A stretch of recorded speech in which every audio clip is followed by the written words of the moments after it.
I'm sure there are so many stories about lives that have been transformed through a centre of hope. I'm sure we could sit here all day talking about stories. Is there a particular story you could share with us about someone whose life has been transformed through a centre of hope? Yeah, there's a lady called Sana, and she lived in Karakosh in Iraq, a city in Iraq. And this is before Islamic State came along.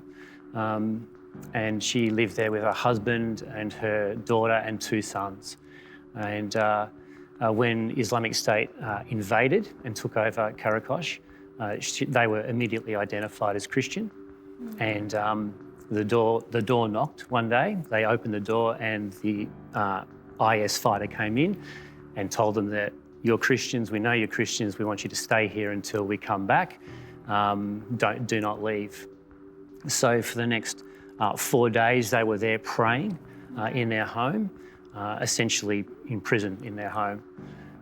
Then there was another knock on the door and they were given an ultimatum. And the ultimatum was, you either leave or you die. And so obviously they said, we'll leave. And the next day they were to meet at the hospital in Karakosh, where they were told they'll get on a bus where they could leave and the bus would take them away.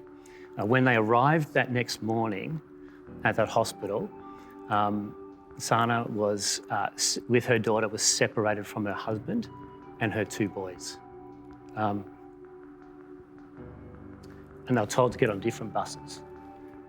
And she remembers her son, Issa, crying out to her, where are you going, Mum? Where are they taking you? Where are we going? And she remembered that her son, Issa, only a few days before, had had a dream and told her that in the dream, he was in his bed and he woke up, but he was dreaming, and the clouds opened up above him and Jesus came down shining and didn't say anything, but Jesus just smiled at him. Wow. And then went back up and the heavens closed. That day was the last time Sana and her daughter saw their father, husband and brothers, sons. No one knows what's happened to them. And she was then taken away over the border into a refugee camp. She's now come back to Karakosh. And this is the great thing. She's come to a centre of hope where she's got trauma treatment and help and counselling, her and her daughter, and they've been able to re-establish their lives, get a microloan, start a business, and begin to actually build that community up again in the name of Jesus for restoration, not only in their own lives, but for all the people there. So that's one story, and many thousands of stories like that never get told. So that's what we try to do.